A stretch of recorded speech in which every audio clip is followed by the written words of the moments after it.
মহাজন চাচা, আমি মনে মনে আপনাকেই খুঁজতেছিলাম। কেন রিমন, তুমি মনে মনে আমাকে খুঁজতেছিলে? চাচা, আপনি তো জানেনই আমি আমার ক্ষেতে রাসায়নিক সার ব্যবহার করি না, যার কারণে অন্য সবার মতো আমার ফসলের কালারটাও চকচকে হয় না।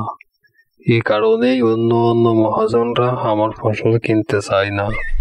গত কয়েক বছর তো আপনি আমার থেকে ফসল কিনতেছেন, তাই বলছিলাম এবার যদি কিছু টাকা অগ্রিম দিতেন তাহলে আমার জন্য ভালো হতো। না রিমন, আমি তোমাকে 1 টাকাও অগ্রিম দিতে পারবো না। এমনিতেই তোমার ফসলের চাহিদাও কম, আর তুমি যদি অন্য কারো কাছে ফসল বিক্রি করতে পারো তাহলে বিক্রি করে দিও। আমি গেলাম।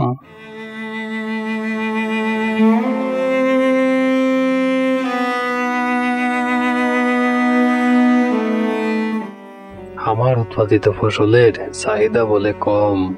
বাংলার মানুষ ভালো কোনো জিনিসের কদর করতে জানে না। কি আর করার আছে, আমার জায়গা থেকে আমি সৎ থাকি, বাকি ব্যবস্থা আল্লাহ আমার জন্য করবে।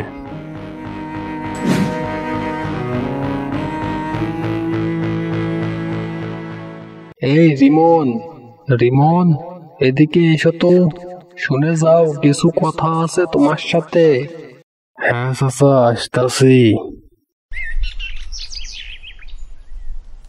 চাচা, কি বলতে চান? রিমন, তোমাকে আমি বললাম তোমার জমিতে রাসায়নিক সার ব্যবহার করো, তুমি তো আমার কোনো কথাই শুনলে না। তোমার ছোট ভাই রতনকে দেখো, সে অল্প কয়েক বছর ধরে চাষ করে সে এখন অনেক টাকার মালিক হয়ে গেছে। চাচা, কে কি করলো আর না করলো ওটা নিয়ে আমি ভাবি না। আমি শুধু একটা কথাই ভাবি, জেনে বুঝে মানুষকে বিষ খাওয়াতে পারবো না।